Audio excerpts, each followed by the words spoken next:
Bonjour et très heureux de vous retrouver pour méditer les textes du 29e dimanche ordinaire pour ce dimanche 17 octobre.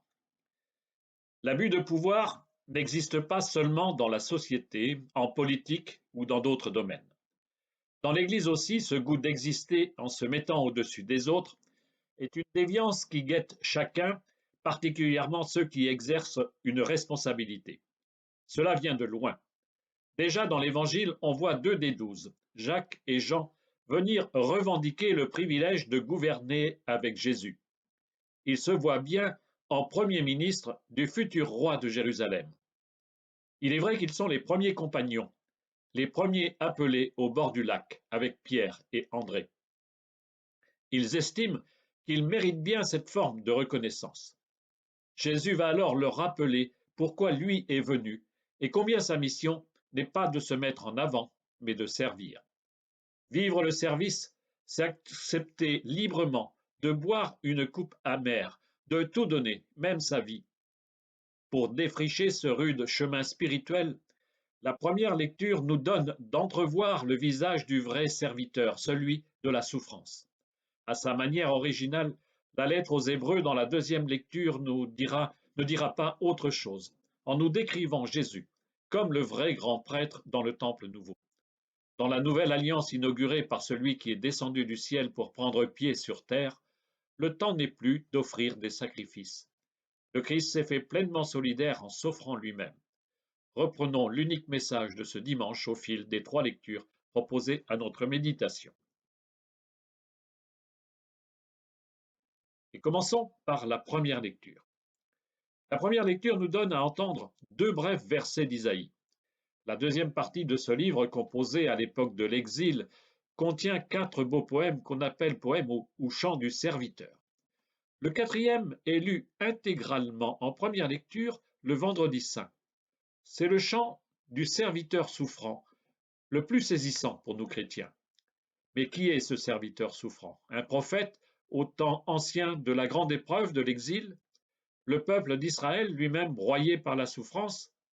Pour nous chrétiens, le visage de ce serviteur souffrant ressemble tellement à celui du Christ en son chemin de croix qu'il nous saisit le cœur. Nous lisons seulement ce dimanche les versets 10 et 11 du chapitre 13. Mais n'hésitons pas à les lire dans nos Bibles l'ensemble de ce poème du chapitre 52, verset 13 au chapitre 53, verset 12.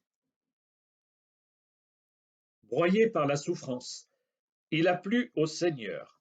S'il remet sa vie en sacrifice de réparation, il verra une descendance, il prolongera ses jours. Par lui, ce qui plaît au Seigneur réussira. Par suite de ses tourments, il verra la lumière. La connaissance le comblera. Le juste, mon serviteur, justifiera les multitudes. Il se chargera de leurs fautes. Ces deux versets ne disent pas ici la souffrance du serviteur, mais le sens de sa mort. S'il a donné sa vie, c'est pour racheter l'humanité de ses fautes. Il a pris la place des animaux qu'on offrait en sacrifice dans le temple, en signe de pardon des péchés. Mais ces deux versets nous disent aussi que cette mort en sacrifice pour les autres trouve une issue heureuse. Elle n'est pas un échec, mais une réussite. Elle conduit vers la lumière. Ce visage du serviteur qui donne sa vie pour son peuple préfigure bien pour nous le don que Jésus fait de sa vie sur la croix pour réconcilier l'humanité avec Dieu. En lui, c'est Dieu qui s'immole pour le salut de la multitude et pour ouvrir un chemin lumineux. La Pâque du Christ, sa mort et sa résurrection, se dessinent comme une promesse déjà réalisée dans ces quelques lignes du Premier Testament. Et maintenant, nous nous mettons à l'écoute de la deuxième lecture.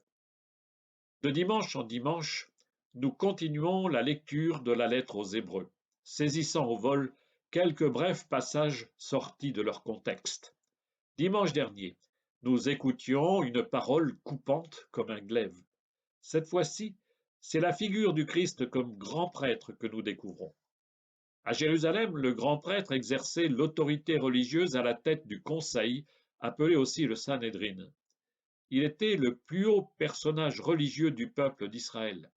C'est lui qui, une fois par an, pour la fête de l'expiation, entrait seul dans l'espace sacré et le Saint des Saints pour y offrir les sacrifices rituels pour le pardon des péchés. Mais pour l'auteur de cette lettre, le temple de Jérusalem est détruit et le grand prêtre, c'est le Christ. Ce passage se trouve au chapitre 4 de la lettre aux Hébreux, les versets 14 à 16. Frères, en Jésus, le Fils de Dieu, nous avons le grand prêtre par excellence, celui qui a traversé les cieux. Tenons donc ferme l'affirmation de notre foi. En effet, nous n'avons pas un grand prêtre incapable de compatir à nos faiblesses, mais un grand prêtre éprouvé en toutes choses à notre ressemblance, excepté le péché. Avançons-nous donc avec assurance vers le trône de la grâce pour obtenir miséricorde et recevoir en temps voulu la grâce de son secours.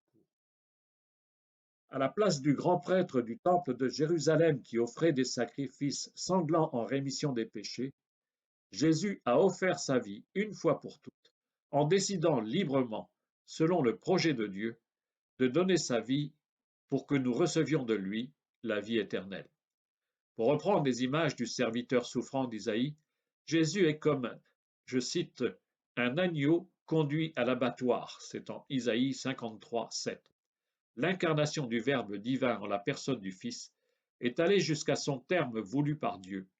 En Jésus, dans la mort de Jésus, Dieu s'est fait pleinement solidaire de l'humanité pour lui ouvrir un futur espéré. Et maintenant, nous allons méditer l'évangile de ce dimanche. Dimanche dernier, nous lisions le récit d'une rencontre manquée entre Jésus et un homme riche et nous méditions le commentaire qu'en faisait Jésus sur la richesse, obstacle infranchissable pour entrer dans le royaume. Nous continuons cette semaine la lecture du chapitre 10 de Marc. Cette fois-ci, c'est une polémique au sein du groupe des disciples qui donne le motif d'un nouvel enseignement de Jésus. Deux d'entre eux ont l'ambition de revendiquer la meilleure place auprès du Maître. Jésus remet les pendules à l'heure. À la suite du Christ, le disciple est appelé à servir et non à être servi. Nous lisons donc la suite du chapitre 10 du verset 35 au verset 45 de l'évangile de Marc. En ce temps-là, Jacques et Jean, les fils de Zébédée, s'approchent de Jésus et lui disent « Maître, ce que nous allons te demander, nous voudrions que tu le fasses pour nous. » Il leur dit « Que voulez-vous que je fasse pour vous ?» Ils lui répondirent « Donne-nous de siéger l'un à droite et l'autre à ta gauche dans ta gloire. » Jésus leur dit « Vous ne savez pas ce que vous demandez. Pouvez-vous boire la coupe que je vais boire, être baptisé du baptême dans lequel je vais être plongé ?» Ils lui dirent « Nous le pouvons. » Jésus leur dit « La coupe que je vais boire, vous la boirez, et vous serez baptisés du baptême dans lequel je vais être plongé. Quant à siéger à ma droite ou à ma gauche, ce n'est pas à moi de l'accorder, il y a ceux pour qui cela est préparé. » Les 10 autres qui avaient entendu se mirent à s'indigner contre Jacques et Jean. Jésus les appela et leur dit « Vous le savez, ceux que l'on regarde comme chefs des nations les commandent en maître, les grands leur font sentir leur pouvoir. Parmi vous, il ne doit pas en être ainsi. Celui qui veut devenir grand parmi vous sera votre serviteur. Celui qui veut être parmi vous le premier sera l'esclave de tous. Car le Fils de l'homme n'est pas venu pour être servi, mais pour servir et donner sa vie en rançon pour la multitude. » Pour entrer pleinement dans la densité du récit de Marc, il nous manque cette semaine d'avoir lu ce qui précède immédiatement cet évangile. Jésus vient d'annoncer pour la 3e fois qu'il allait devoir subir la violence, être mis à mort et ressusciter le 3e jour. Ce sont dans ce chapitre 10 les versets 32 à 34. Comme dans les 2 premières annonces précédentes, les disciples proches de Jésus sont incapables d'entendre ces paroles. Après la 2e annonce, rappelons-nous, ils discutaient entre eux pour savoir qui est le plus grand. C'est au chapitre 9, les versets 33 à 37. Et cette fois, ce sont 2 des premiers disciples, Jean et Jacques, qui revendiquent les places d'honneur. Ils restent sourds et emmurés dans leur soif de pouvoir auprès de celui qu'ils imaginent comme le futur roi. La même tentation du pouvoir subsiste au long des âges dans l'Église. Par ce récit, Marc ne veut-il pas dénoncer la dérive qui fait dévier les dirigeants du peuple de Dieu vers l'esprit du monde, l'esprit mondain, si souvent dénoncé par le pape François? De nouveau, dans ce récit, Jésus essaie d'ouvrir les yeux des disciples. Il le fait à partir de deux images, la coupe et le baptême. La coupe. Jésus emprunte ici cette image de la souffrance à Isaïe. Je cite le chapitre 51 d'Isaïe. Tu as bu jusqu'à la lie la coupe du vertige. Ou encore, nous trouvons dans le psaume 74, le verset 9. Le Seigneur tient en main une coupe, il verse un vin âpre et fermenté. La coupe, c'est donc bien l'image de l'épreuve, de l'amertume. Jésus priera ainsi son Père à Gethsémani, rappelons-nous. Abba, Père, tout est possible pour toi. Éloigne de moi cette coupe. Cependant, non pas ce que je veux, vous connaissez la suite. C'est au chapitre 14, verset 36. L'autre image, c'est celle du baptême, comme une plongée du Fils dans la mort. Jésus pose alors un défi aux deux ambitieux, boire la même coupe, subir le même baptême. Ont-ils compris ce jour-là jusqu'où les conduirait leur réponse? Jacques a bien été martyrisé à Jérusalem, et Jean à peine quelques années, 15 ans plus tard, comme Pierre et Paul.